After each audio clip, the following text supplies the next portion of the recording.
एक मित्र ने पूछा है, क्या सभी को प्रेम की तलाश नहीं है? क्या ध्यान से अधिक व्यक्ति को प्रेम की तलाश नहीं है?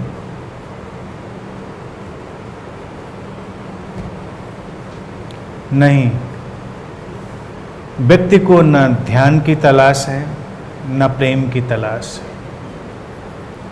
व्यक्ति को बस आनंद की तलाश, प्रसन्नता, अकारण प्रसन्नता को ही आनंद कहते हैं। प्रेम हो या ध्यान, वो उस आनंद की ओर ले जाने के माध्यम भर है। तुम सोचो, अगर तुम आनंदित ना हो रहे हो, तुम्हारे अंदर वो ब्लिसफुलनेस ना आ रही हो, तो क्या तुम प्रेम करना चाहोगे? तुम प्रेम पूर्ण होना चाहोगे? तुम ब्लिसफुल नहीं हो पा रहे हो, आनंद नहीं आ रहा हो तुम्हारे अंदर, तो क्या तुम ध्यान करोगे? तुम कुछ भी करोगे ही नहीं। चाहे व्यक्ति की महत्वाकांक्षा हो, कुछ पाने की आकांक्षा हो, कोई भी आकांक्षा हो, उसके पीछे एक ही तलाश है, प्रसन्नता। तुम प्रसन्न होना चाहते हो। जो जो सकारण प्रसन्नताएं हैं वो बिखरने लगती। इसलिए ही हम आनंद शब्द का भारत में उपयोग करते हैं। जो अकारण प्रसन्नता,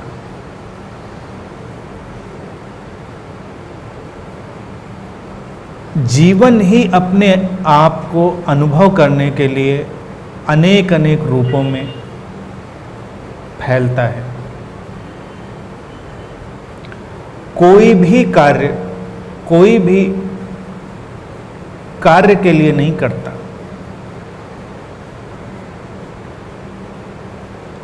तुम भोजन करते हो, भोजन भी इसीलिए करते हो क्योंकि भोजन से तुम प्रसन्न होगे,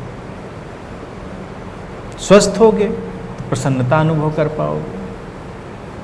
तुम कुछ लिखो, पढ़ो, तुम कोई सृजनात्मक काम करो, कुछ भी करो, क्या काम केवल काम के लिए ही कोई करना चाहेगा? तुम बहुत अच्छे गायक हो, अगर तुम्हें तुम्हारे गायन से आनंद नहीं मिलता, तुम तब भी गाना चाहोगे? तुम टेप रिकॉर्डर होना थोड़े चाहोगे कि बस वो बज रहा है। मशीन नहीं हो तुम। मशीन में तो तुम उसको ऑन कर दो, वो बजती चली जाएगी, उसको कोई अनुभव नहीं हो रहा। मनुष्य कोई भी कार्य ऐसे नहीं करता। प्रेम का गुणगान बहुत किया जाता है, लेकिन प्रेम बहुत कम समझा जाता है, बहुत कम जाना जाता है। हमारे पास, मैंने हमेशा ये कहा कि डिक्शनरी सीमित है, तो हम एक ही भावदशा के लिए एक शब्द का ही उपयोग कर लेते हैं। बहुत सारी रेंज बहुत बड़ी होती है। जैसे प्रेम, जीसस जैसे सद्गुरु यहाँ तक कह देंगे कि प्रेम ही परमात्मा है, लव इज गॉड या गॉड इज लव। बहुत ऊंची छलांग। लेकिन तब प्रेम से उनका वही मतलब नहीं होता जो प्रेम से हमारा मतलब होता। उनका फिर प्रेम से मतलब बहुत विस्तृत हो जाता है। उनका प्रेम से मतलब सेल्फ रियलाइजेशन या इनलाइटनमेंट से ही हो जाता है। अब प्रेम और इनलाइटनमेंट का क्या रिश्ता है? एक प्रेम है जो किसी एक व्यक्ति से संबंधित होने पर हम अनुभव करते हैं। जीसस जैसे सद्गुरु जिस प्रेम की बात करते हैं, वो पूरे अस्तित्व से संबंधित हो जाने का नाम है वही। लेकिन जब तुम उस विराट से संबंधित हो गए तो प्रेम कहा जा सकता है उसको, लेकिन वो हमारे ही अर्थों में प्रेम नहीं है।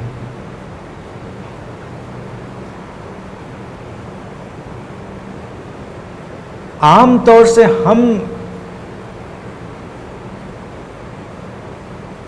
जिस प्रेम को जानते हैं वो बहुत ही स्पष्ट शब्दों में हमारे भीतर आनंद की तलाश ही है। और हमारे अंदर एक अजीब सी चीज़ ये है कि आनंद के अणुओं से हम बने हैं। योग इसीलिए हमारे अंदर एक आनंदमय कोश की बात भी करता है, ब्लिस बॉडी। ब्लिस बॉडी अर्थात हमारे अंदर कुछ ब्लिस जैसा है और होना भी चाहिए, क्योंकि अगर वो न हो तो हम उसको खोजेंगे कैसे। हम उस चीज़ को खोज ही नहीं सकते जिसका हमें अनुभव ही नहीं। क्या खोज सकते? तुम उस चीज़ की तलाश भी कैसे करोगे जिसका तुम्हें कोई अनुभव ही नहीं? असंभव।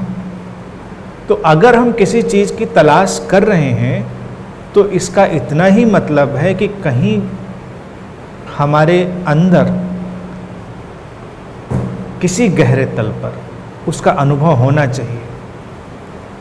इसी को योग और तंत्र कहता है कि आनंद के अणुओं से हम बने हैं। Blissful body, the most inner core. अब चूंकि वो है इसीलिए उसकी तलाश भी है।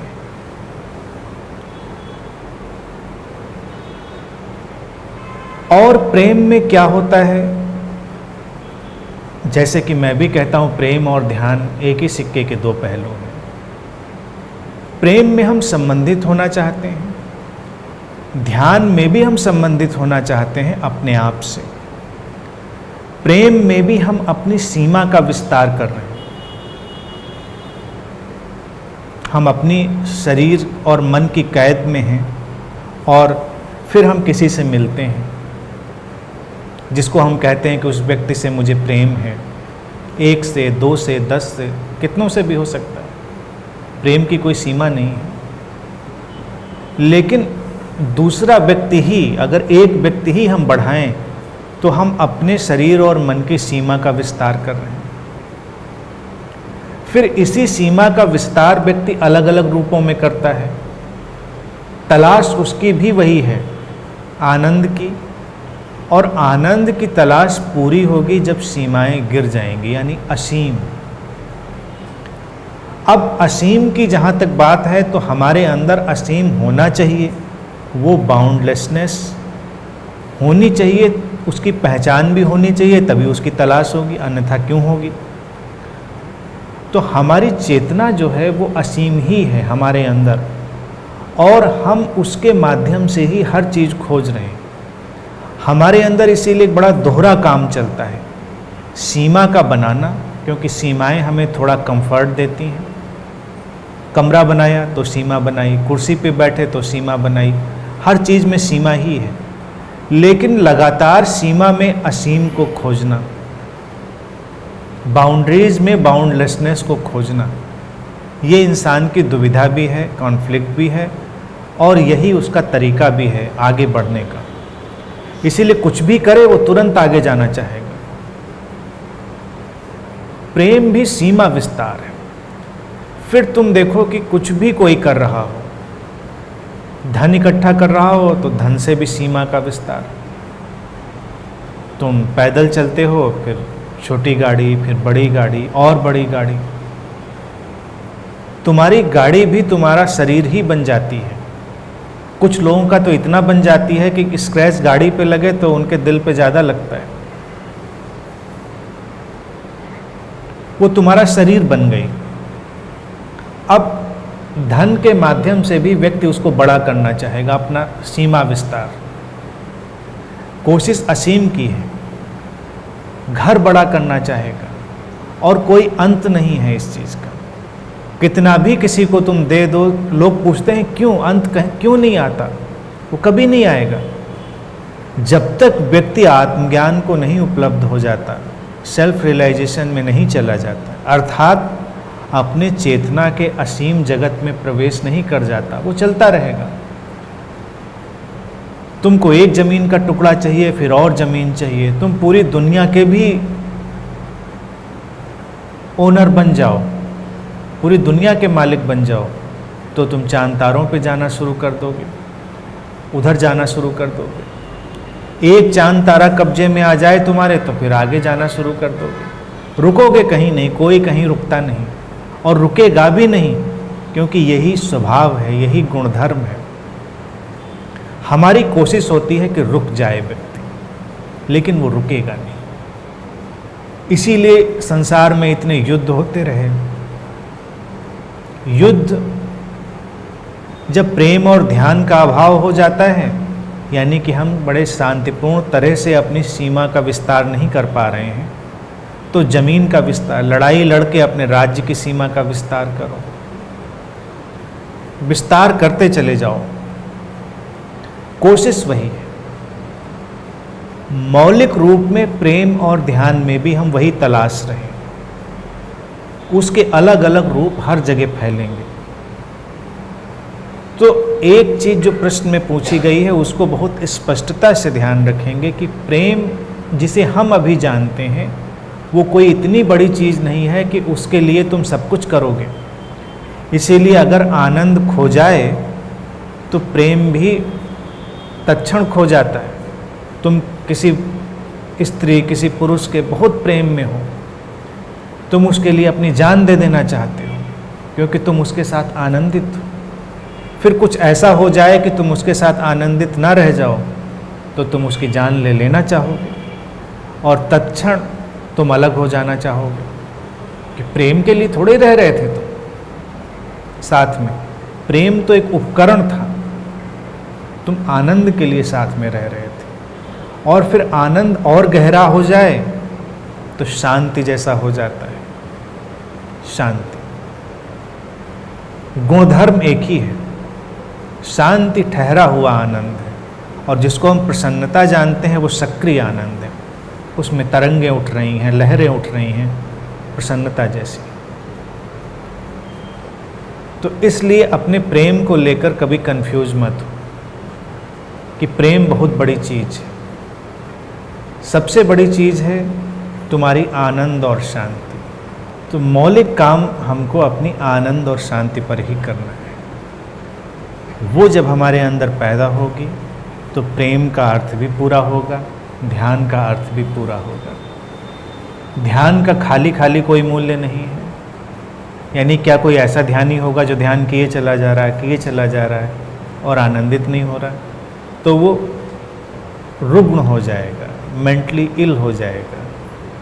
एक वक्त पर तुम आनंदित हो गए, प्रसन्न हो गए, ध्यान की जरूरत खत्म हो गई, ध्यान तुमने छोड़ दिया। संबंधों में भी जब तुम आनंद और शांति से भरे होते हो, तुम प्रेम के बारे में सोचते भी नहीं। कभी खोजना इसको, कभी टटोल कर देखना। जैसे ही आनंद और शांति की कमी होती है तुम्हारे अंदर, तुम प्रेम को तलाशना शुरू कर देते हो।